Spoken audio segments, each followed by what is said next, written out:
जय हिंद everyone. So welcome back to awakening classes. सो अपने मॉक क्वेश्चंस की हेल्प से हम डिफरेंट पोर्शंस जो हैं आपके सब्जेक्ट के रिलेटेड वो रिवाइज करने की कोशिश कर रहे थे। लास्ट सेशन में हमने जो हमने कल लिया था उसमें हमने जम्मू कश्मीर प्लस जो जनरल नॉलेज इंडिया की प्लस करंट अफेयर्स के मॉक क्वेश्चन डिस्कस करे थे। आज हम कंप्यूटर के नियर अबाउट 40 क्वेश्चन जो हैं कवर करेंगे। आपसे मेरी यही रिक्वेस्ट है कि पहले आप खुद क्वेश्चन को ट्राई करना, उसके बाद आप एक्सप्लेनेशन को सुन सकते हो। मैं कुछ 2-3 पॉइंट आपको एडिशनली इंपॉर्टेंट एग्जाम के लिए साथ साथ बताता चलूंगा। सो बिना टाइम वेस्ट के लेक्चर को स्टार्ट करते हैं। The very first question is what does flops stands for in computing. तो फ्लॉप्स की फुल फॉर्म जस्ट आपसे पूछ रहा है।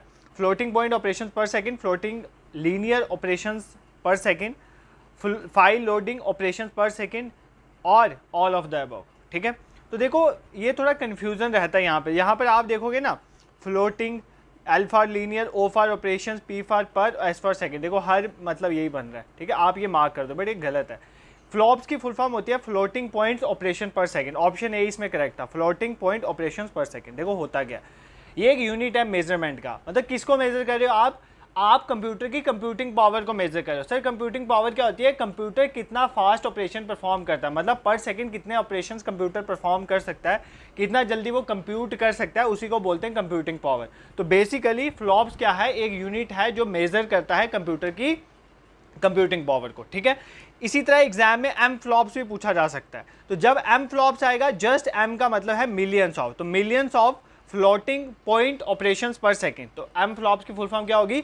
Millions of floating point operations पर सेकंड। ये याद कर लेना। और एक और एग्जाम में इसके रिलेटेड पूछता है, वो भी इंस्ट्रक्शंस पर सेकंड के रिलेटेड है, MIPS। तो MIPS की अगर फुल फॉर्म पूछ लेगा, वो भी इंस्ट्रक्शन पर सेकंड है, तो that is millions of instructions पर सेकंड। क्या फुल फॉर्म है इसकी? मिलियंस ऑफ इंस्ट्रक्शंस पर सेकंड, मिलियन ऑफ इंस्ट्रक्शंस पर सेकंड। तो ये भी आप याद करोगे। ठीक है, पर सेकंड। This is clear. तो फ्लॉप समझ आ गया क्या है? यूनिट ऑफ मेजरमेंट जो क्या मेजर करता है? कंप्यूटर की computing power. Moving towards question number second, who among the following is the inventor of keyboard. इनमें से कीबोर्ड का इन्वेंटर कौन था? Ted Nelson, Douglas Engelbart, Dennis Ritchie, Christopher Latham Sholes. तो कौन था कीबोर्ड का, यहाँ पर कौन था कीबोर्ड का इन्वेंटर? तो कीबोर्ड के इन्वेंटर थे क्रिस्टोफर लैथम शोल्स। तो ये नाम आपने याद रखना है, क्रिस्टोफर लैथम शोल्स जो है कंप्यूटर के कीबोर्ड के इन्वेंटर थे। कंप्यूटर के इन्वेंटर कौन है? मॉडर्न कंप्यूटर जो है किसने बनाया था?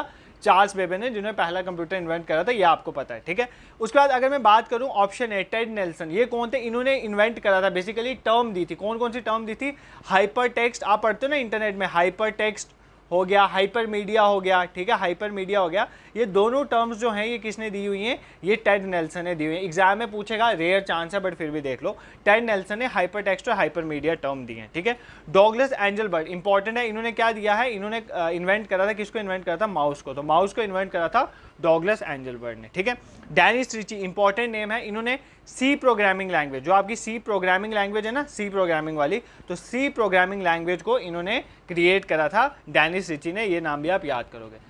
एक और इंपॉर्टेंट जो इन्वेंशन के रिलेटिव, वैसे आजकल तो इतना पूछ नहीं रहा है जेकेएससी, बट एक क्वेश्चन जो है इन्वेंशन के रिलेटिव भी आजकल पूछ रहा है कि पहला commercial CPU, first commercial CPU, कौन सा सीपीयू? कमर्शियल सीपीयू कौन सा था? पहले तो उसका नाम पूछता है, ये आप सबको पता है, इंटेल 4004। क्या नाम है इसका? इंटेल 4004। किसने बनाया था?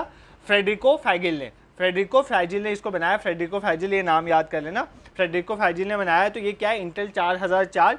ये पहला कमर्शियल सीपीयू है, फर्स्ट कमर्शियल सीपीयू है। ये क्वेश्चन भी आपको समझ आई। ये कुछ इन्वेंशन रिलेटेड चीजें थी जो हमने देख ली।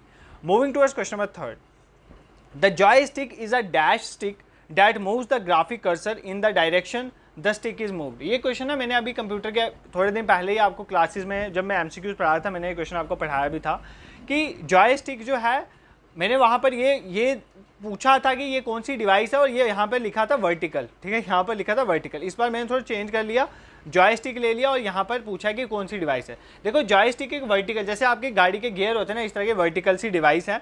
इसकी हेल्प से क्या करते हो? कर्सर जो है, जिस डायरेक्शन में आप स्टिक को मूव करते हो, जॉयस्टिक को मूव करते हो, उसी डायरेक्शन में कर्सर को मूव होना शुरू हो जाता है।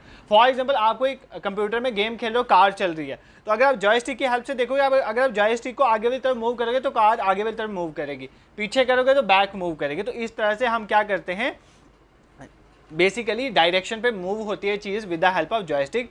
Joystick is a kind of input device, जैसे माउस है ना, इसी तरह के जॉयस्टिक भी एक तरह का इनपुट डिवाइस है। इतना भी याद कर लोगे तो काम बन जाएगा। मूवमेंट कंट्रोल करने के लिए ये यूज़ होता है। वर्टिकल स्टिक होती है, याद कर लेना, हॉरिजॉन्टल वगैरह मत लगा देना वहाँ पे, ठीक है। नेक्स्ट क्वेश्चन पे मूव करते हैं।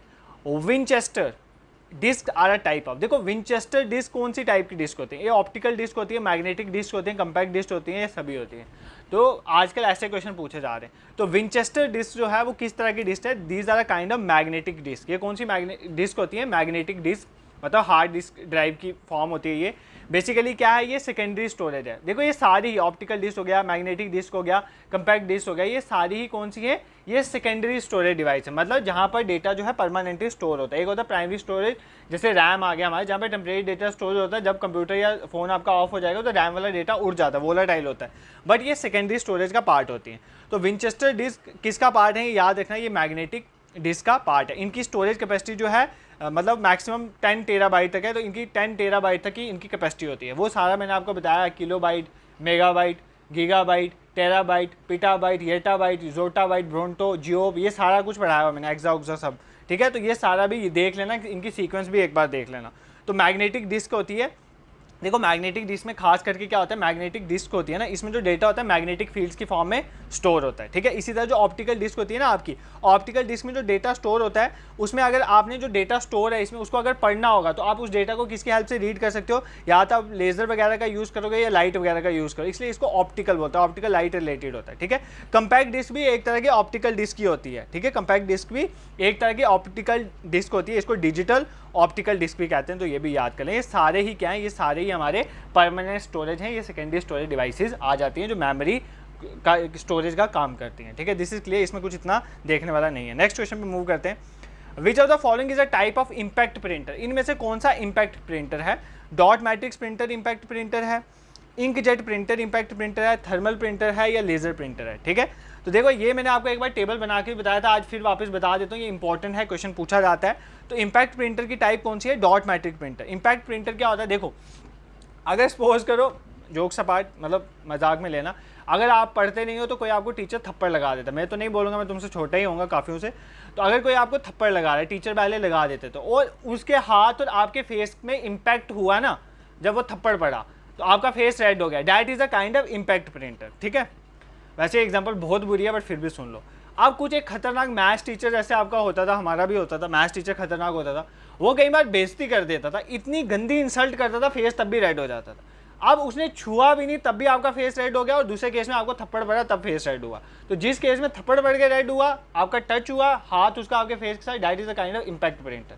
तो जब भी जिस प्रिंटर इम्पैक्ट अपना टच करता है पेज को, उसको बोलते हैं इम्पैक्ट प्रिंटर, और जिसमें बिना टच करे ही प्रिंट कर देता है, that is a non impact printer. अब आपको जस्ट पूछता है एग्जाम में टाइप, इनमें से कौन सा इम्पैक्ट है, कौन सा नॉन इम्पैक्ट, और उसमें भी आगे पूछता है कि इम्पैक्ट में कौन सा करेक्टर है, कौन सा लाइन प्रिंटर। मैं सभी आपको बता देता हूँ। तो प्रिंटर्स में मेन दो पार्ट में डिवाइड कर देते हैं, इम्पैक्ट और नॉन इम्पैक्ट। नॉन इम्पैक्ट में अभी बता देता हूँ कौन से आ जाते हैं। नॉन इम्पैक्ट में जो टच नहीं होते, जैसे इंक जेट, मतलब दूर से ही इंक को जेट किया जाता है, फेंका जाता है, तो मतलब ये भी टच नहीं हो रहा है। उसके बाद आपका जो लेजर प्रिंटर, सबसे अच्छा प्रिंटर लेजर प्रिंटर है। फिर आपके थर्मल प्रिंटर, इलेक्ट्रोस्टैटिक प्रिंटर, ये सारे नॉन इम्पैक्ट प्रिंटर में आ जाते हैं, ठीक है। इम्पैक्ट को हम दो पार्ट में डिवाइड करते हैं। जो करेक्टर बाय, ये सारे जो होते हैं ना, ये पेज बाय पेज प्रिंट करते हैं, मतलब पूरा का पूरा पेज ही एक ही बार प्रिंट हो जाता है, ये पेज प्रिंटर होते हैं। बट कुछ हमारे होते हैं करेक्टर प्रिंटर, इम्पैक्ट में करेक्टर प्रिंटर आ जाते हैं, और दूसरे आ जाते हैं लाइन प्रिंटर, मतलब ये करेक्टर बाय करेक्टर प्रिंट होते हैं। जैसे पहले टाइपराइटर में एक करेक्टर दूसरा करेक्टर ऐसे प्रिंट होता है, उसको बोलते हैं करेक्टर प्रिंटर। ये एक तरह के इम्पैक्ट प्रिंटर होते हैं। इनकी एग्जाम्पल है जैसे डॉट मैट्रिक्स प्रिंटर आ गया, डॉट मैट्रिक्स प्रिंटर आ गया, और डेजी व्हील। ये दो नाम तो बिल्कुल ही याद कर लेना, भूलना मत। डेजी व्हील, ये दोनों क्या है? इम्पैक्ट प्रिंटर है, बट इम्पैक्ट प्रिंटर के अंदर करेक्टर वाले, मतलब ये करेक्टर बाय करेक्टर प्रिंट करता है। पहले ए करेक्टर, पहले ए होगा, फिर बी, फिर सी, फिर डी, ऐसे प्रिंट होगा, ठीक है। अब लाइन प्रिंटर में क्या होता है? पूरी की पूरी एक लाइन एक ही बार में प्रिंट हो जाएगी, ठीक है। बट है ये भी इम्पैक्ट है, इसमें भी जो प्रिंटर है वो और पेज टच करता है आपस में। इसकी एग्जांपल क्या है? जैसे ड्रम प्रिंटर आ गया आपके पास, जैसे चेन प्रिंटर आ गया, बैंड प्रिंटर आ गया। ड्रम और चेन ज़्यादा अच्छे से याद कर लेना। तो ये सारे कौन सी हैं? Line printer.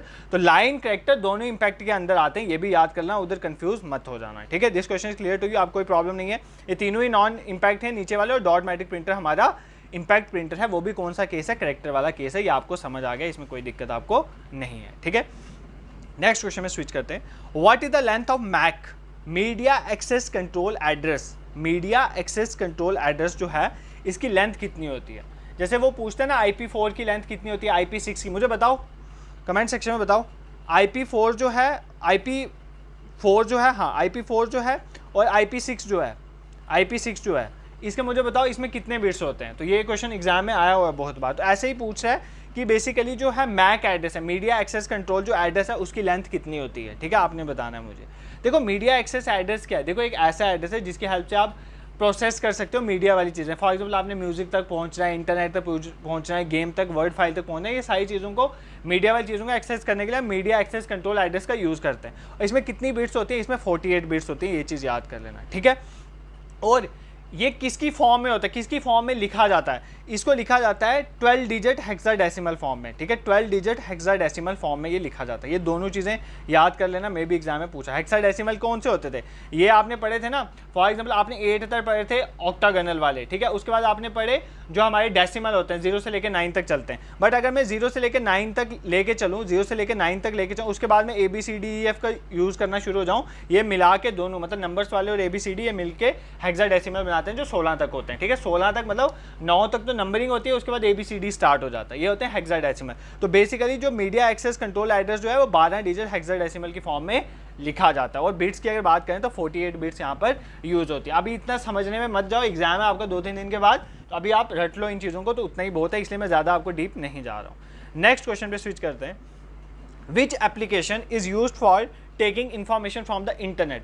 अगर आपने इंटरनेट में से कोई इन्फॉर्मेशन उठानी है तो आप क्या करोगे यार, खुद सोचो क्या करोगे।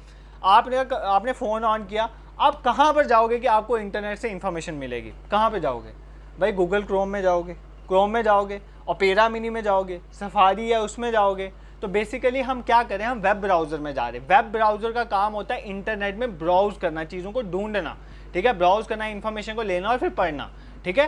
तो ब्राउज़र में जाते हैं हम, जब भी हमें इन्फॉर्मेशन इंटरनेट से लेनी होती है हम किसका यूज़ करते हैं, इंटरनेट ब्राउज़र, मतलब जिसको वेब ब्राउज़र भी कहते हैं, ठीक है। एक तो ऐसे एग्जाम में आपको क्वेश्चन आता है। दूसरा एग्जाम में आपको 5-6 दे दिए जाएंगे, जैसे क्रोम, एप्पल का मैकिनटोश लिखा जाएगा, लाइनेक्स लिखा जाएगा, बोस लिखा जाएगा, सफारी लिखा, और बोलेगा इसमें से वेब ब्राउज़र कौन सा है। तो आपको पता होना चाहिए वेब ब्राउज़र कौन है, ऑपरेटिंग सिस्टम कौन है, ये सब चीज़ें याद करो। वायरस कौन से हैं, इंपॉर्टेंट एंटीवायरसेस कौन से हैं, ये बिना देखे मत जाना एग्जाम में, नहीं तो 2-3 क्वेश्चन तो आपके ऐसे ही उड़ जाएंगे, ठीक है।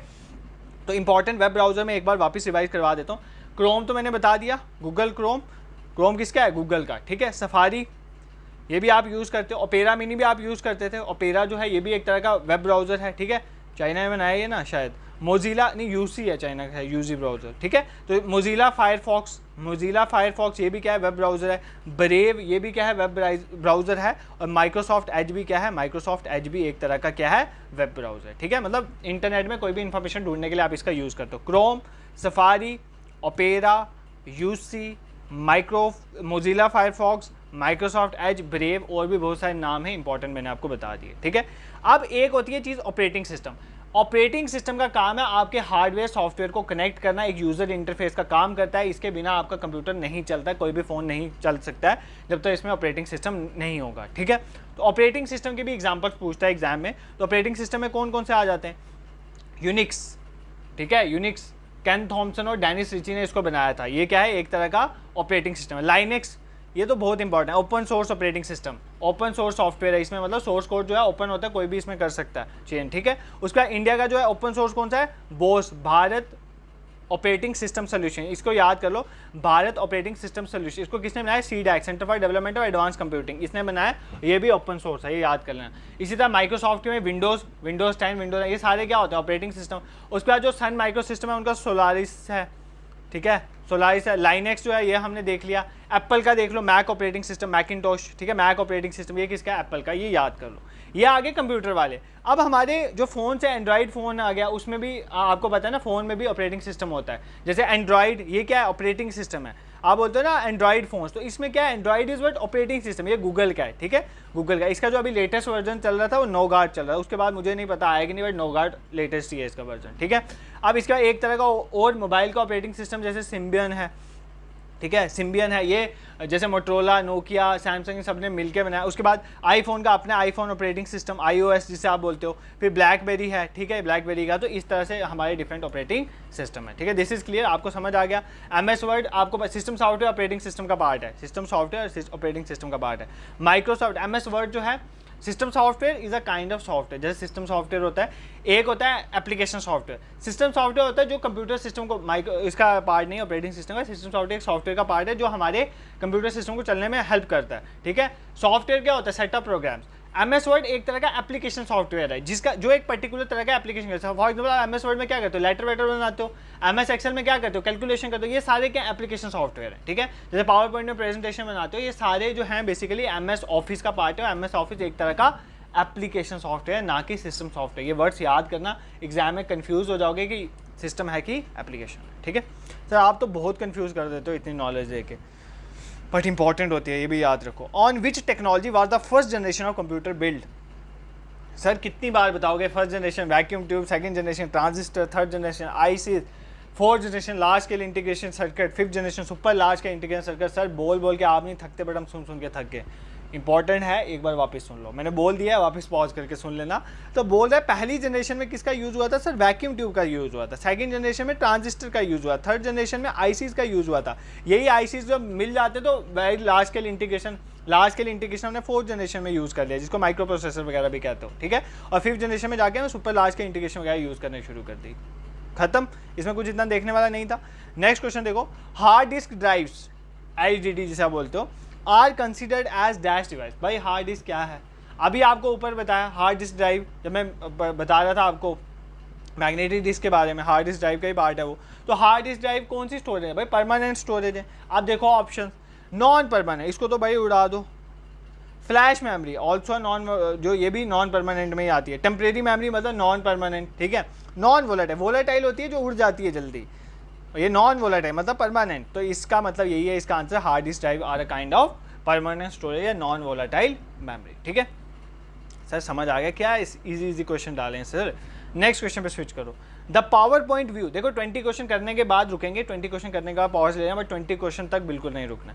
The PowerPoint view that displays only text, title and bullets. देखो एक पावर पॉइंट में एक ऐसा व्यू आता है ना जिसमें जो सिर्फ आपको टेक्स्ट दिखेगा, पीछे जो आपकी बैकग्राउंड वगैरह बनाते हो ना, कलर कुलर ये वो कुछ नहीं दिखता है, ठीक है। डिजाइनिंग वगैरह शो नहीं होती है। इस बेसिकली इस व्यू को क्या बोलते हैं हम? Slide show view.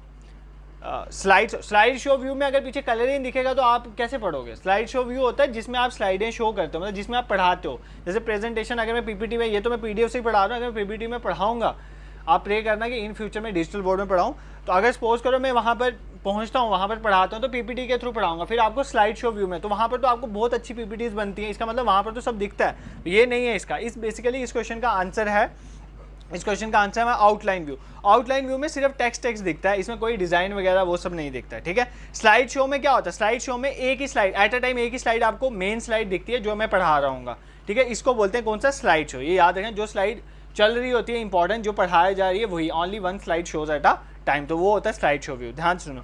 एक होता है नॉर्मल व्यू। नॉर्मल व्यू पता कौन सा होता है? इसमें भी चेंजेस कर सकते हैं ना। जैसे ही आप पावर पॉइंट खोलते हो ना, कभी आपने MS पावर पॉइंट को खोला है तो आपको जो पहला व्यू आता है that is known as normal. उसमें पता क्या होता है? लेफ्ट साइड में आपको ऐसे स्लाइड्स दिखेंगी, जो फॉर एग्जाम्पल जितनी स्लाइड्स पे आपने काम करना है या किया हुआ है, ठीक है, वो लेफ्ट साइड में आ जाती है, और राइट साइड में आपकी एक मेन स्लाइड खुली होगी, ठीक है, जिसमें आपको लिख रहे हो वगैरह। ये होता है नॉर्मल व्यू, ठीक है। ये कौन सा व्यू होता है? Normal view. और यहाँ पर ऊपर टास्क बार वगैरह होता है, ठीक है।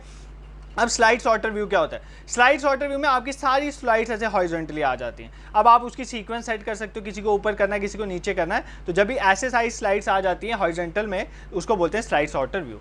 नोट्स पेज व्यू क्या होता है? देखो फॉर एग्जाम्पल आपने क्या, ध्यान से सुनो, आपने क्या किया? आपने मेन स्लाइड बना दी, ठीक है, आपकी मेन स्लाइड। इस मेन स्लाइड के नीचे नोट्स पेज व्यू में एक छोटी सी जगह आ जाती है जिसको हम बोलते हैं नोट्स पेज, ठीक है। क्या बोलते हैं? Notes page view. इसमें क्या होता है? बेसिकली एक पैनल आ जाए, नोट्स पैनल इसमें बोलते हैं। इसमें आप कुछ एडिशनल, एक तो प्रेजेंटेशन में है ही है, उसके बाद कुछ इंपॉर्टेंट जैसे मैं बोल रहा हूँ वो चीज़ें यहाँ पर लिख के दे सकता हूँ। इसको बोलते हैं नोट्स पेज, मतलब नोट्स ऐड करने के लिए इसको यूज़ किया जाता है, ठीक है। दिस इज क्लियर, आपको सारे व्यूज समझ आ गए। अब जितना भी कंफ्यूज करेगा आप एग्जाम में कंफ्यूज नहीं होंगे। नेक्स्ट क्वेश्चन पे स्विच करते हैं।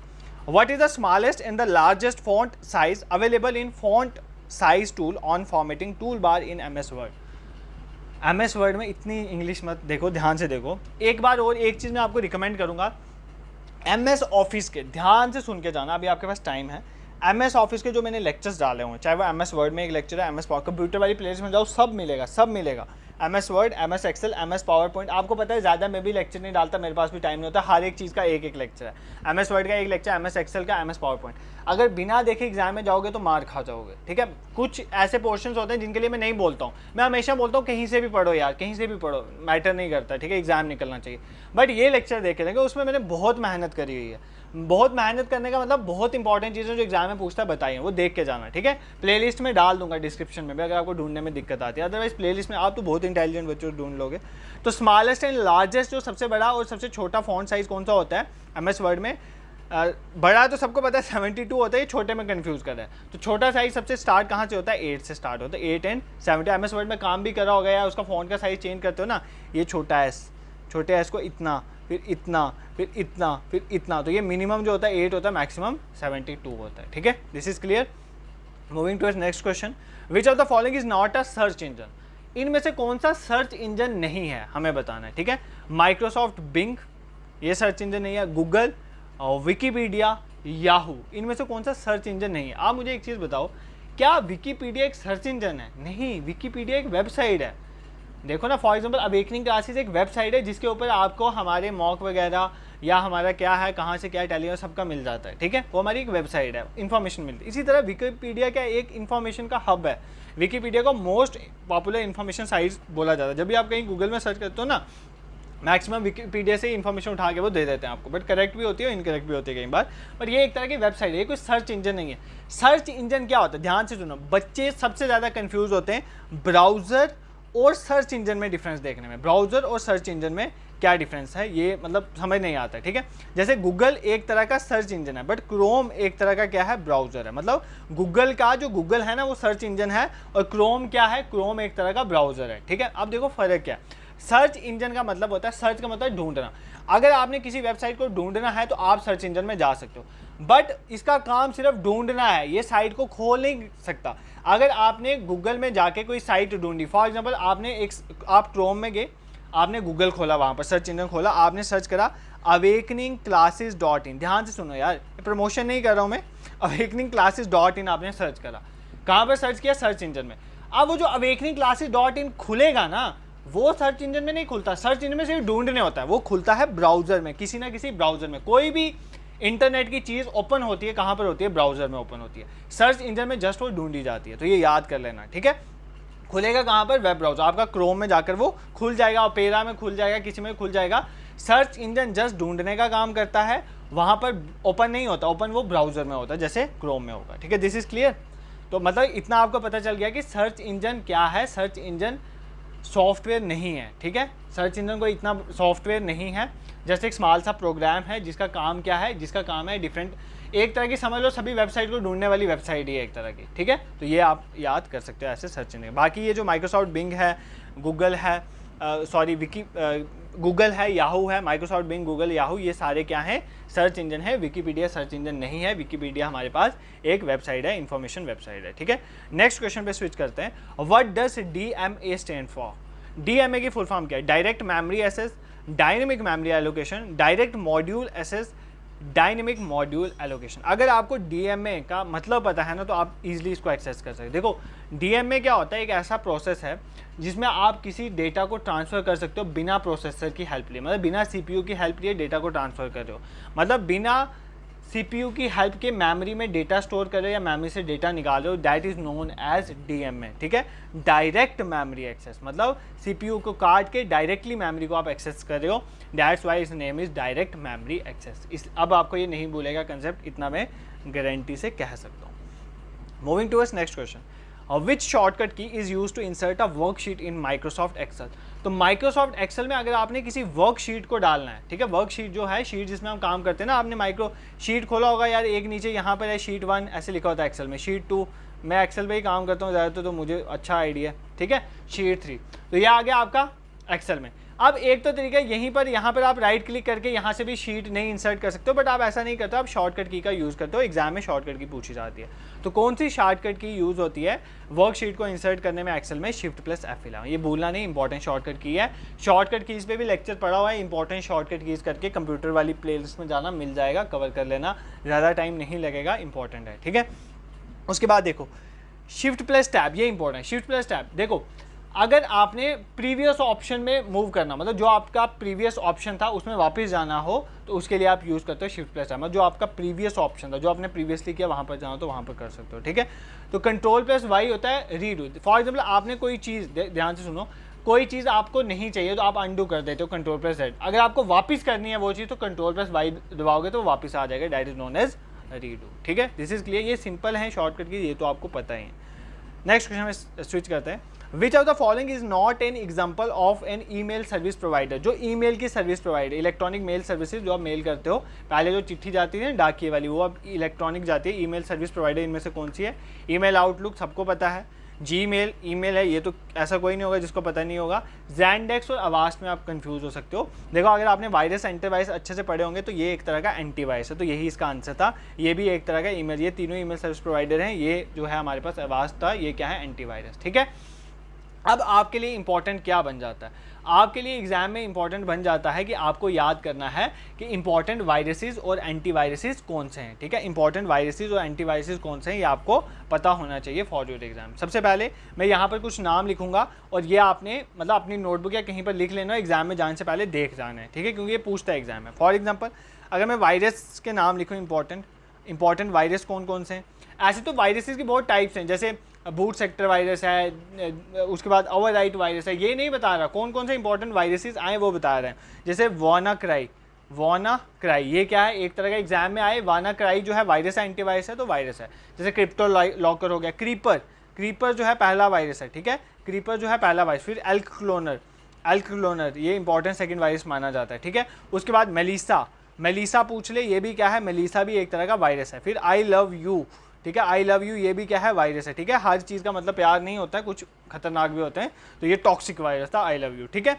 उसके बाद कोड रेड, ये भी क्या है? ये भी वायरस है, ठीक है। उसके बाद ब्लास्टर, कौन सा? ब्लास्टर, ये याद कर लो, ब्लास्टर भी वायरस है। स्ट्रक्चर क्वेरी लैंग्वेज जो होती है ना, उसमें एक आया था वायरस, आया था SQL स्लैमर जिसे कहते हैं, ठीक है। उसके बाद रूट किट भी एक तरह का क्या है? वायरस है। ट्रोजन जो है, ट्रोजन मालवेयर भी होता है, जैसे वायरस भी एक तरह का मालवेयर है, ट्रोजन भी मालवेयर होता है, बट एक वायरस का नाम भी ट्रोजन पड़ा था, तो ट्रोजन से आप याद कर सकते हो। नेटवॉर्म भी क्या है? नेटवॉर्म भी वायरस है। इतने भी याद कर लोगे, नाम काम बन जाएगा। स्टक्सनेट भी क्या है? एक तरह का वायरस है, ठीक है। दिस इज क्लियर, यहाँ पर कोई प्रॉब्लम नहीं होनी चाहिए। These are the important viruses जो आप एग्जाम में जाने से पहले देख के जाएंगे, ठीक है। और इंपॉर्टेंट एंटीवायरसेस जैसे अवास्ता देख लिया, K7 देख लिया, मैकअफी पूछता है, मैकअफी पूछ लेता है, ठीक है। कैस्पेरेस्की पूछ लेता है, ठीक है। क्रीपर का रीपर आया था एंटीवायरस, ठीक है।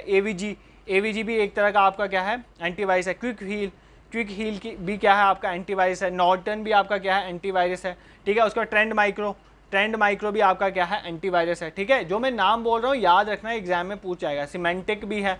तो ये कुछ इंपॉर्टेंट थे जो हमारे पास एंटीवायरसेस हैं। मतलब वायरस क्या है? हमारे कंप्यूटर के फंक्शन को खराब करता है, उसको ठीक करने के लिए एंटीवायरस। कोविड-19 वायरस, उसको खत्म करने के लिए हमने कोविशील्ड लिया, एंटीवायरस। दिस इज क्लियर, यहाँ पर कोई प्रॉब्लम नहीं है। वहाँ पर वैक्सीन है, यही भी एक तरह की वैक्सीन ही होती है। क्लियर, ठीक है सर, समझ आ गया। अब नेक्स्ट क्वेश्चन में स्विच करो। Question number 16, which among the following is not a type of system utility software? देखो सॉफ्टवेयर की बहुत टाइप्स हैं, उसमें एक तरह के मैंने पढ़ाया हुआ है आपको सॉफ्टवेयर वाले टॉपिक में। एक तरह के होते हैं utility software, system utility software, जिनका काम क्या होता है? मतलब आपके कंप्यूटर की फंक्शनिंग जब स्टार्ट होगी उसके बाद उसमें कोई दिक्कत ना आए। फॉर एग्जांपल कोई एक्स्ट्रा जो फाइल हैं जो डैमेज हो चुके हैं उनको ख़त्म करना, क्लीन करना, फाइलों को तोड़ना, फिर तोड़ मोड़ के ये सब करना, इकट्ठे करना, ज्वाइन करना, ये सारा काम इनका होता है, ठीक है। एंटीवायरस वगैरह सारा काम इनका होता है। अब पूछा है इनमें से कौन सा सिस्टम यूटिलिटी सॉफ्टवेयर नहीं है, ठीक है। डिस्क फ्रेगमेंटर, ये भी साफ करता है, कंप्यूटर को अच्छा मेंटेन करने में हेल्प करता है। एंटीवायरस भी, डिस्क क्लीनअप, तीनों का अच्छा काम है।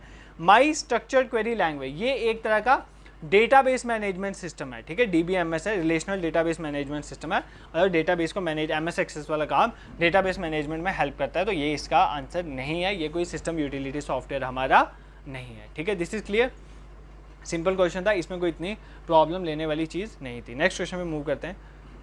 Which of the following is not a characteristic of a computer, इनमें से कौन सा कंप्यूटर का करेक्टरिस्टिक नहीं है, नहीं है पूछा है, ठीक है। Intelligence question, diligence, versatility, accuracy. Computer में एक्यूरेसी होती है, बिल्कुल हाथ से तो बहुत अच्छी है। वर्सेटैलिटी, कंप्यूटर एक टाइम पे बहुत सारे फंक्शन कर सकता है। कंप्यूटर में डिलीजेंट भी होता है, वर्क को केयरफुली, डिलीजेंट होता है, डिलीजेंट पर्सन वो होता है या डिलीजेंसी वो होती है कि आप अपने काम को अच्छे से थॉरोली और केयरफुली कर रहे हो तो उसको बोलते हैं। इंटेलिजेंस क्वेश्चन कंप्यूटर में नहीं होता, कंप्यूटर को सोच के नहीं कर सकता, उसमें फीडिंग होती है। बट आप एआई में कर रहे हैं हम ज़्यादा कोशिश, but IQ is not a part of your computer, ठीक है। कैरेक्टरिस्टिक में नहीं आता कंप्यूटर के। नेक्स्ट क्वेश्चन में स्विच करते हैं, what type of device is a plotter. तो प्लॉटर कौन सा डिवाइस है, प्रिंटर हो गया, प्लॉटर हो गया, पेज को प्रिंट करके देखते हैं, ये सारे आउटपुट डिवाइस है। जो चीज़ इंफॉर्मेशन कंप्यूटर में लेके जाए वो इनपुट, जो बाहर लेके आए आउटपुट। ये कौन सा डिवाइस है, ये एक तरह का आउटपुट डिवाइस है। प्लॉटर क्या कहता है यार, बड़े बड़े हाई क्वालिटी जो आप प्रिंट ड्राइंग्स वगैरह नहीं निकालते हो, जैसे फॉर एग्जाम्पल घर का स्केच बना रहे हो तो बड़े से पेज में आर्किटेक्ट ड्राइंग निकालता है, ये सारे प्लॉटर के हेल्प से होते हैं, तो उसको क्या बोलते हैं, plotter. This is a kind of output. Output तो इनपुट देख के ही जाना इंपॉर्टेंट, ठीक है। स्कैनर क्या है बताओ कमेंट सेक्शन में, स्कैनर क्या है, इनपुट है आउटपुट है। उसके बाद मुझे बताओ, एक मुझे याद सोचने दो, चलो याद आता है पूछता हूँ, जो इनपुट भी हो आउटपुट भी हो, ठीक है। स्क्रीन क्या है, स्क्रीन बताओ, स्क्रीन इनपुट डिवाइस है आउटपुट डिवाइस है, ठीक है। स्क्रीन इनपुट है आउटपुट डिवाइस है, आप मुझे बताओगे, ठीक है। नेक्स्ट क्वेश्चन पे मूव करते हो, question number 19। Peripheral devices such as printers and monitors are considered to be. जो पेरिफेरल डिवाइसेस होते हैं वो क्या होते हैं, बेसिकली प्रिंटर मॉनिटर हो गया, उसको हम क्या मानते हैं, डेटा होता है वो, प्रिंटर या मॉनिटर ये डेटा होता है, नहीं। सॉफ्टवेयर होते हैं, नहीं। सॉफ्टवेयर क्या प्रोग्राम थोड़ी हैं, हार्डवेयर हैं, बिल्कुल हार्डवेयर है, ठीक है। क्या है, हार्डवेयर। ये तो सिंपल क्वेश्चन था, ये तो सबने ठीक किया होगा।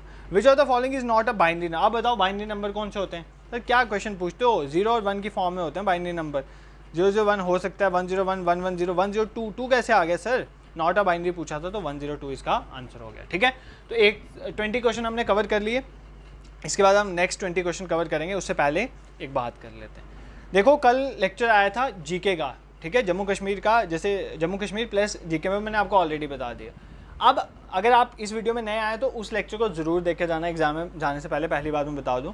उसके बाद उस लेक्चर के बहुत सारे मैसेजेस मुझे आ रहे हैं, मुझे डराया जा रहा है, धमकाया जा रहा है कि सर लेक्चर रेगुलर आने चाहिए, आप पहले ही बहुत लेट चल रहे हो, दिस दैट। तो टेंशन मत लो, अगर मैंने पॉज लिया था तो मुझे प्रॉब्लम थी तभी पॉज लिया था, विदाउट प्रॉब्लम्स या विदाउट एनी रीज़न मैं ऐसे बैकलैश नहीं करता, ठीक है। मैं अपने काम पे बिल्कुल खड़ा रहता हूँ, टेंशन मत लो आप। तो अब मैं लेक्चर्स लाने की कोशिश करूँगा। कई बार ऐसा होता है, देखो एक चीज़ मैं आपको क्लियर कट बोलूँ, जब भी आप कभी ऐसा होता है मैं क्लासेस नहीं ले पाता, आप मुझे पता है आपको लेक्चर पसंद आते हैं, अब पता नहीं कितने पसंद आते हैं, ऐसे ही तारीफ़ करते रहते हो, आपका नहीं पता, कमेंट सेक्शन में बोलते तो रहते हो कुछ आप तो, बट आपको पसंद आते हैं लेक्चर, इतना मुझे पता है। बट कहने की बात ये कि कई बार किसी को कभी भी प्रॉब्लम आ सकती है। मैं एक एम्प्लॉय भी हूँ, मैंने आपको बहुत बार बोला है, और कई बार ऐसा होता है कि मैं बहुत बिजी हो जाता हूँ, कुछ घर का भी रीज़न आ जाता है, कई बार काम का प्रेशर भी आ जाता है, कुछ भी ऐसा हो जाता है और मैं नहीं टाइम निकाल पाता। उस दिन के लिए मुझे चुपचाप एक्सक्यूज़ कर दिया करो, ये मत कभी सोचना कि मैं फ्री टाइम में या कहीं घूम रहा हूँ इस वजह से नहीं कर रहा। अगर मैं कहीं घूमने भी जाता हूँ, जब से मैंने यूट्यूब चैनल स्टार्ट किया है, देखो 1 मिनट में बता देता हूँ, जब से मैंने यूट्यूब चैनल स्टार्ट किया, ऑल्दो मेरा कोई बहुत बड़ा चैनल नहीं है, बट तब से लेके आज तक जब भी मैं कहीं ट्रैवल करता हूँ, मेरा पेन टैब, मेरा माइक और मेरा स्टाइलस मेरे बैग में ही होता है। अब तो मेरे दोस्तों ने भी बोलना शुरू कर दिया कि हम कभी आउट ऑफ स्टेशन भी जाते हैं, वो भी ये बोलते हैं कि ये घर छोड़ आया कर, ठीक है। कभी तो इनको घर छोड़ गया। एक दिन, थोड़े दिन पहले की बात है, 1-1.5 महीने पहले की बात है, मैं वृंदावन गया था, और आप मानोगे मैं वृंदावन में जाके भी आपके लिए लेक्चर रिकॉर्ड कर रहा था, वहाँ पर जाके भी। तो वहाँ पर जाके भी लेक्चर, फिर मैंने इंटरनेट लेके आपका लेक्चर अपलोड किया था। तो मेरी तरफ से हमेशा कोशिश रहती है कि टाइमली आप तक लेक्चर चीज़ें पहुँचें, बट अगर कई बार नहीं हो पाता है तो फिर आप मुझे माफ़ी दिया करें, और उसके बिना और मेरे पास कोई ऑप्शन नहीं है, ठीक है। और मुझे कम डराओ यार, बहुत डराते हो आप लोग, मेल्स करते हो, सर लेक्चर क्यों नहीं आ रहे, लेक्चर आने चाहिए, आप ये बोलते हो, आप ये बोलते हो, आप पूरे नहीं कर पाते हो, काइंड ऑफ। तो जितना मेरे से होगा मैं करूँगा, बाकी रेस्ट गॉड पे छोड़ देते हैं। नेक्स्ट क्वेश्चन पे मूव करते हैं। Which of the following is used at point of sales to input the product information. देखो जहाँ पर भी सामान बिक रहा होता है, वहाँ पर आपने देखा प्रोडक्ट की इन्फॉर्मेशन के लिए कुछ यूज़ किया जाता है। फॉर एग्जांपल देखो यार, आप कभी शॉपिंग करने जाते हो तो आपने देखा होगा ना, वहाँ पर क्या होता है, एक बार कोड रीडर ही है इसका आंसर। बार कोड रीडर जो है BCR, जिसका यूज़ किया जाता है, वो क्या लेता है, जो शॉप आप गए हो ना, वी मार्ट, विशाल मेगा मार्ट या कहीं भी गए हो, पेंटालून, ये वो, आप क्या करते हो, फॉर एग्जाम्पल आप किसी कोई चीज़ आपने खरीदी, कोई आपने ड्रेस खरीदा, तो उसका वो डिटेक्ट करता है बार को, फिर उसकी प्रोडक्ट की पूरी इन्फॉर्मेशन आ जाती है कि इसमें क्या ऑफर चल रहा है नहीं चल रहा है ये वो, तो ये किसकी हेल्प से होता है, बार कोड रीडर की हेल्प से होता है। ये सर हमको पहले ही पता है, इसमें कुछ इतना बताने वाला नहीं था, ठीक है। ग्राफिक टैबलेट क्या होता है, जैसे अभी मैं पेन टैब यूज़ कर, मेरा ग्राफिक वाला नहीं है, बट इसकी हेल्प से भी आपका ये भी इनपुट डिवाइस है, ठीक है। बार कोड रीडर भी इनपुट डिवाइस है, इन्फॉर्मेशन को लेता है, तो ग्राफिक टैबलेट की हेल्प से भी आप स्क्रीन में लिख सकते हो, तो ये भी इनपुट डिवाइस है। Magnetic ink character recognition, cheques में मैग्नेटिक इंक का यूज़ किया जाता है, उसको रीड करने के लिए इसका यूज़ किया जाता है, तो ये भी इनपुट डिवाइस ही है, ठीक है। न्यूमेरिक पैड भी क्या होता है, फॉर एग्जाम्पल आपके कीबोर्ड में से मैं नंबर वाला राइट साइड वाला पैड ले लूँ ना, ऐसे पैड्स भी होते हैं। फॉर एग्जाम्पल जब आप कहीं शॉपिंग करने गए हो मोनालिजा में, और बाद में जब बिलिंग होती है वहाँ पर वो उनके पास ऐसा न्यूमेरिक पैड काइंड ऑफ होता है, तो वो भी बेसिकली एक तरह का इनपुट डिवाइस, ये सारे इनपुट डिवाइसेज होते हैं, ठीक है। ये भी बता दिया साथ में कौन सा इनपुट है कौन सा आउटपुट है। Which of the following appears at the top of worksheet in MS Excel. देखो इसीलिए बोल रहा हूँ वो MS एक्सेल वाले लेक्चर देख लें, क्योंकि वहाँ पर मैंने MS एक्सेल के फोटो डाले था, मैं यहाँ पर नहीं डाल पाया।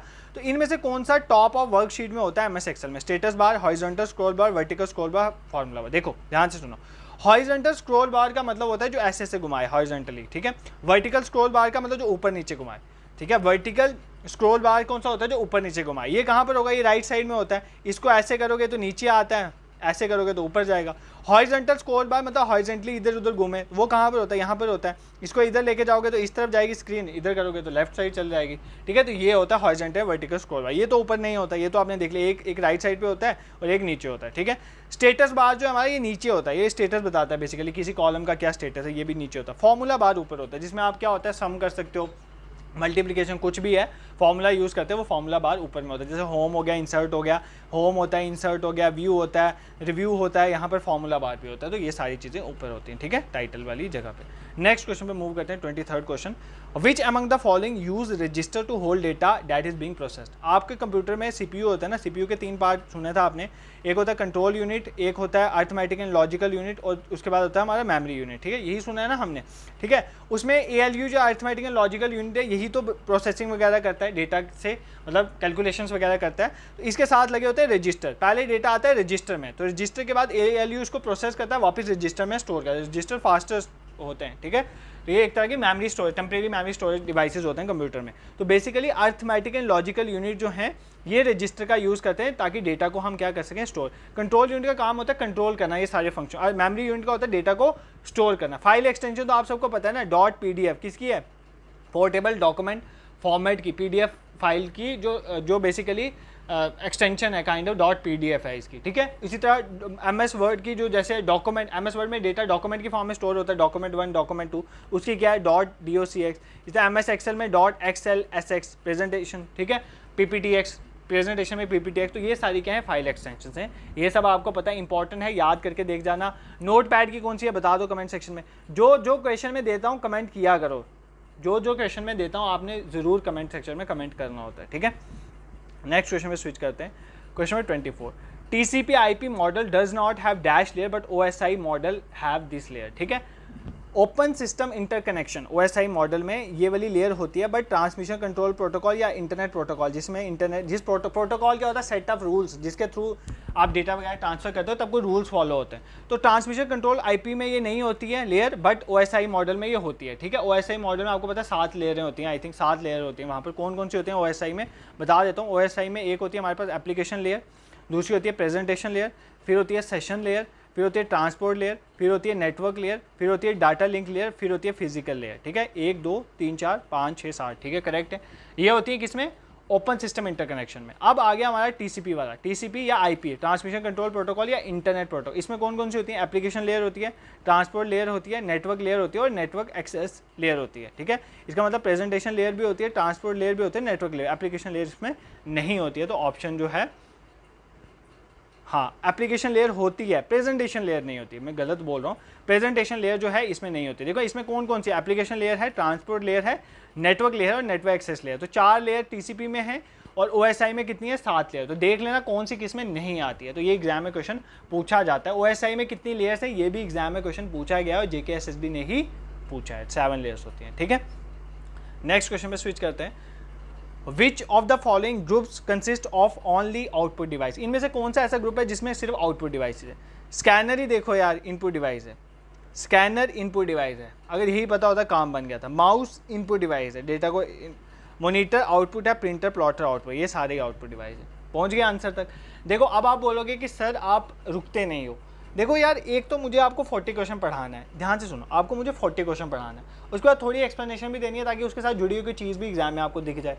अब अगर मैं क्वेश्चन पढ़ते हुए आपको टाइम दूंगा, पहले खुद सॉल्व करो, ये लाइव क्लास तो है नहीं, तो आपको भी थोड़ा दिमाग लगाना। जैसे ये क्वेश्चन हो गया ना, तो जैसे ये मैं क्वेश्चन को रिमूव किया, नेक्स्ट क्वेश्चन में गया, तो यहाँ पर आप पॉज कर लो वीडियो, आपका तो ऑप्शन है पॉज करके पहले खुद ट्राई करो फिर देखो।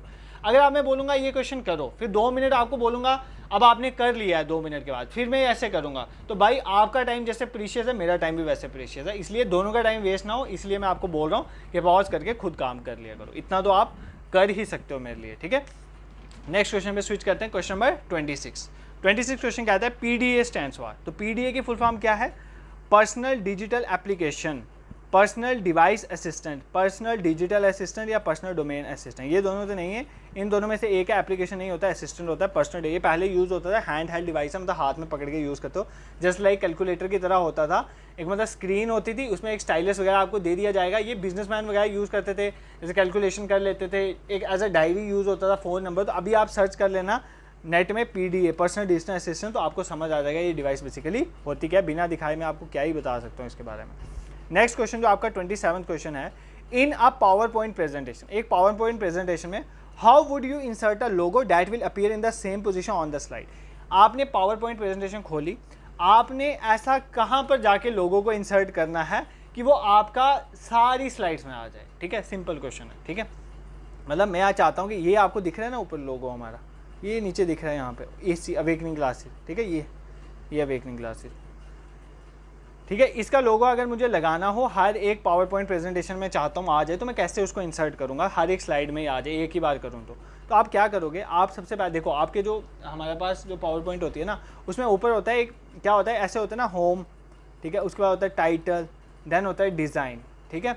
होम, टाइटल, फाइल होता है, सॉरी फाइल होता है, डिज़ाइन होता है, ऐसे चलता है, ठीक है। अब फाइल पे जाना, फाइल पे जाके आपका वहाँ पर आता है, फाइल में जाके स्लाइड मास्टर आता है, क्या आता है, स्लाइड मास्टर में। स्लाइड मास्टर में जाके आप इंसर्ट कर देना लोगो, तो आपका काम बन जाएगा। तो इंसर्ट लोगो करेंगे जब स्लाइड मास्टर में, तो वो हर एक स्लाइड में आपका लोगो आ जाएगा। This is clear. Next question देखते हैं, what function is used to count the number of characters in a text string in Excel, ठीक है।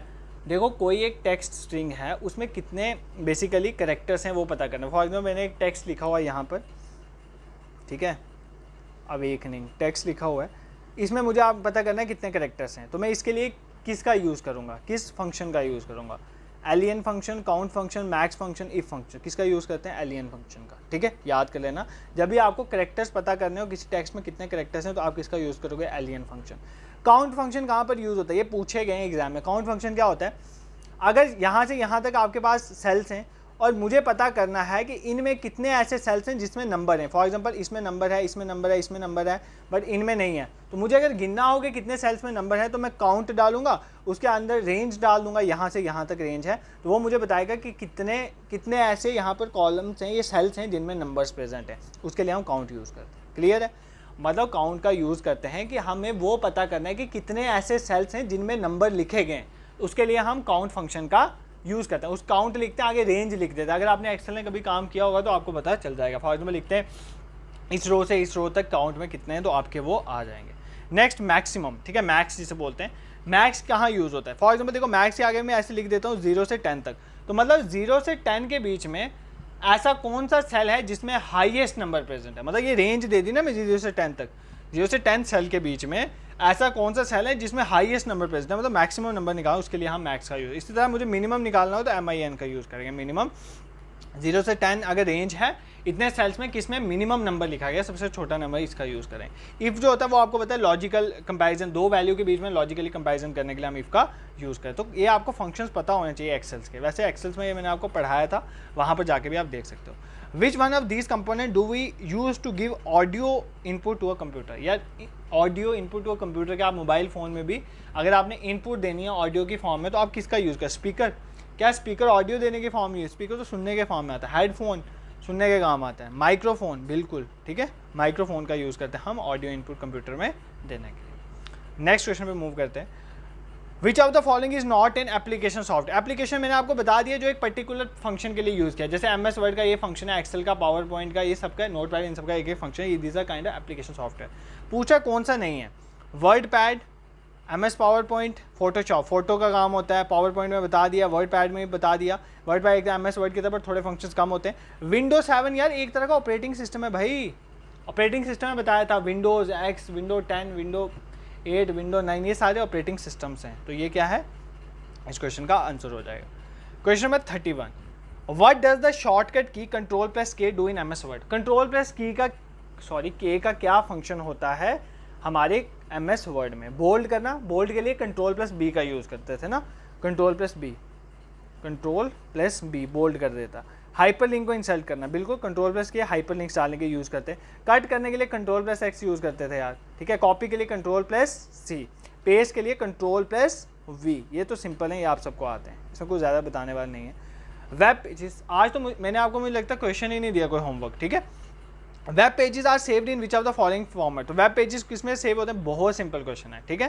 तो आपने मुझे बताना है वेब पेजेस किस में सेव होते हैं। प्लस URL की फुल फॉर्म होती है uniform resource locator, hypertext markup language, ठीक है, हाइपरटेक्स्ट ट्रांसफर प्रोटोकॉल, ठीक है। ये सारी फुल फॉर्म्स भी देख लेना। आपने मुझे बताना है कि वेब पेजेस किस फॉर्मेट में सेव होते हैं, किस फॉर्मेट में सेव होते हैं। ये मुझे आप अभी वीडियो पॉज करोगे, कमेंट सेक्शन में आंसर दोगे। आपको नहीं आता है, आप गूगल में सर्च करोगे, अच्छी तरह से मेहनत करोगे और फिर इस क्वेश्चन का आंसर दोगे, बट क्वेश्चन का आंसर देना ज़रूरी है, ठीक है। 5-7 मिनट लगेंगे, अच्छे से कंसंट्रेट करना, टॉपिक को कंप्लीट करना, वीडियो को बीच में मत रोकना। कुछ इंपॉर्टेंट क्वेश्चन कई बार ऐसा जो हम स्किप करते हैं वो एग्जाम में रिफ्लेक्ट कर जाता है, फिर बहुत दुख होता है, ठीक है। Which of the following search engine is developed by Microsoft. इनमें से कौन सा सर्च इंजन जो है माइक्रोसॉफ्ट ने डेवलप किया है, माइक्रोसॉफ्ट द्वारा डेवलप किया गया सर्च इंजन कौन सा है। बिंग, याहू, गूगल, ओरेकल, ठीक है। सबसे पहली बात, ओरेकल कोई एक तरह का सर्च इंजन है, ओरेकल एक कंपनी का नाम है। ऐसे तो ओरेकल जो है बिजनेस रिलेटेड भी है, बट ओरेकल एक कंपनी, इनका जो सर्च इंजन है ना उसका नाम है ओरेकल टेक्स्ट। पहले तो ये नाम ही गलत है, ओरेकल टेक्स्ट इनका सर्च इंजन है, ठीक है।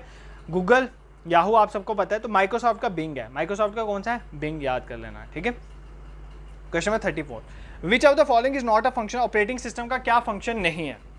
ऑपरेटिंग सिस्टम आपके कंप्यूटर को चलने में हेल्प करता है, हार्डवेयर और सॉफ्टवेयर को आपस में कनेक्ट करने का काम करता है। कोई भी लोडिंग है, कोई भी एप्लीकेशन काम कर रही है, यूजर इंटरफेस का काम करना हो, किसी भी रिसोर्स को मैनेज करना हो, मेमोरी को मैनेज, सारा कुछ देखता है हमारा ऑपरेटिंग सिस्टम। तो मैनेज करना रिसोर्स, ये भी इसका काम है। यूज़र इंटरफेस काम करता है हार्डवेयर सॉफ्टवेयर के बीच में, यूज़र ताकि अच्छे से काम कर सके, मतलब हार्डवेयर के साथ काम कर सके। लोड एंड रन करना ये भी काम, बट इंटरनेट को एक्सेस करना कोई ऑपरेटिंग सिस्टम का काम नहीं है, ठीक है। Internet access is not a part of operating system. Next question, any report including a basic report can be modified इन।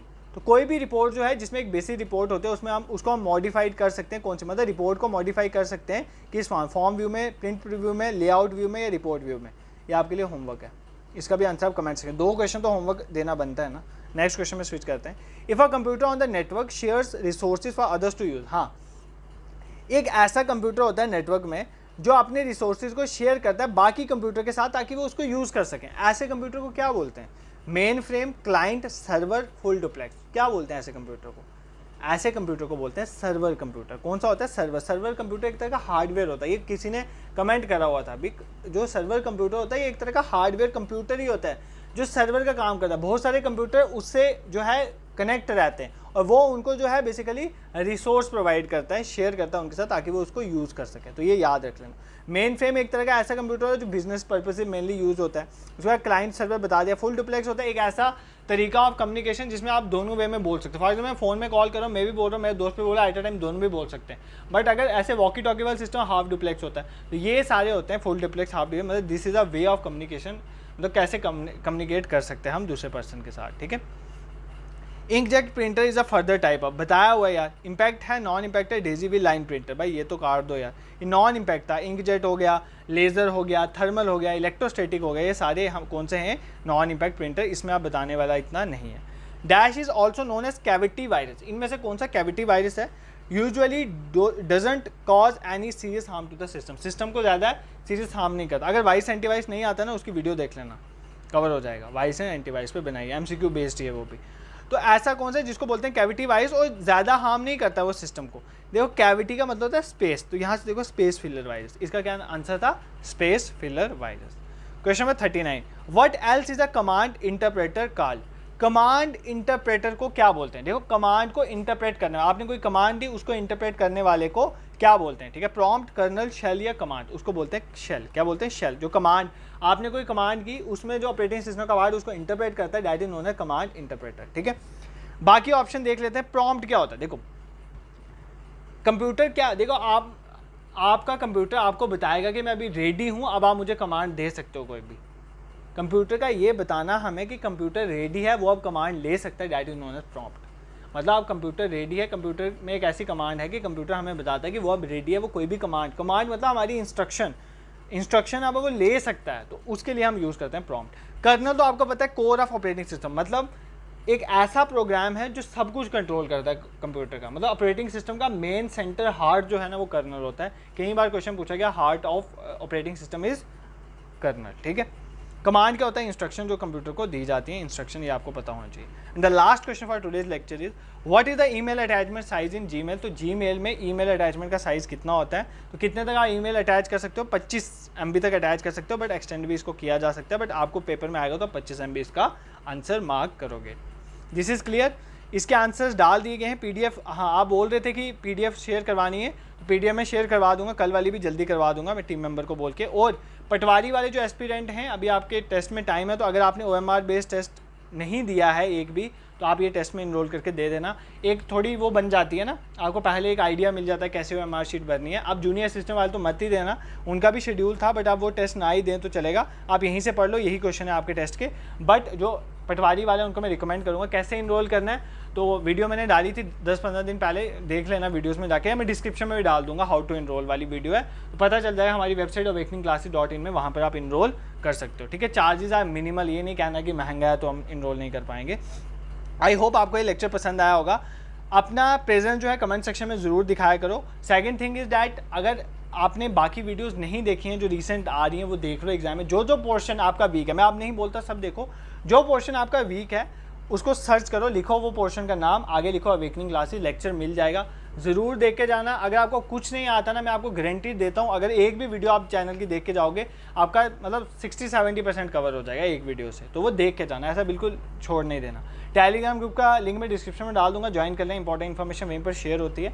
और अगर आपका लग रहा है आपको कि आपका कंटेंट हमारा पसंद आए, तो do subscribe our channel, also share it with your friends. This is it for today, thank you so much for watching. और कमेंट सेक्शन में बताना, कल बहुत ज़्यादा डिमांड थी कंप्यूटर पे आना चाहिए, तो ले आया मैराथन, अब क्या चाहिए बता देना, उसको भी लाने की कोशिश करूँगा। Thank you so much for watching.